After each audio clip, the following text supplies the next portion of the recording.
తిరుమలలో భక్తుల రద్దీ పెరగడంతో దర్శన క్యూ లైన్లను ఆకస్మిక తనిఖీలు చేశారు అదనపు ఈవో వెంకయ్య చౌదరి. ఇవాళ వేకువజామున దర్శన క్యూ లైన్లను పరిశీలించారు. కృష్ణతేజ విశ్రాంతి భవనం వద్ద క్యూ లైన్లలో శ్రీవారి సేవకులు పంపిణీ చేస్తున్న అన్న ప్రసాదాలు, పాలు, తాగునీటి వంటి వివరాలపై ఆరా తీశారు. టీటీడీ కల్పిస్తున్న సౌకర్యాలపై భక్తుల అభిప్రాయాలను అడిగి తెలుసుకున్నారు. భక్తులకు ఎలాంటి ఇబ్బందులు కలగకుండా అన్ని ఏర్పాట్లు చేయాలని అధికారులను ఇప్పటికే ఆదేశించారు టీటీడీ ఈవో వెంకయ్య చౌదరి.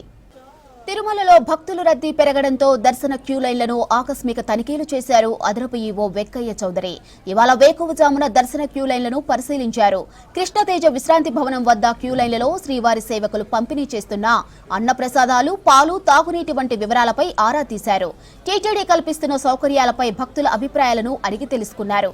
భక్తులకు ఎలాంటి ఇబ్బందులు కలగకుండా అన్ని ఏర్పాట్లు చేయాలని అధికారులను ఇప్పటికే ఆదేశించారు టీటీడీ ఈవో వెంకయ్య చౌదరి.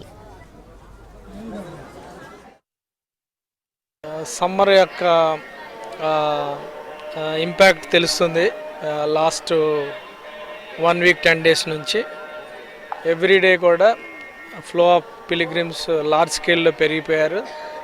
దీంతో కొన్నిసార్లు 16 అవర్స్ 18 అవర్స్ దాకా కూడా 12 అవర్స్ నుంచి డిఫరెంట్ కేటగిరీస్కి డిఫరెంట్ టైమింగ్స్ వెయిట్ చేయాల్సి వస్తుంది.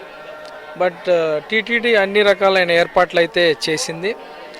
మ్యాక్సిమం టయాన్ని సామాన్య భక్తులకు అందుబాటులో ఉండేటట్టు చేయటం జరిగింది. ఇప్పటికి కూడా అందరు ఆఫీసర్స్ కూడా బయట ఫీల్డ్లో ఉన్నారు.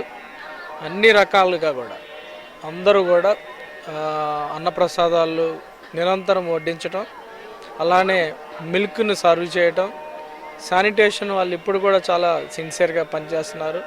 అలానే శ్రీవారి సేవకులు కూడా అన్ని కౌంటర్స్ దగ్గర కూడా ఉండి భక్తులకు ఏ రకమైన ఇబ్బందులు లేకుండా వాళ్ళు కంఫర్ట్గా ఉండే విధంగా చర్యలు తీసుకోవడం జరిగింది.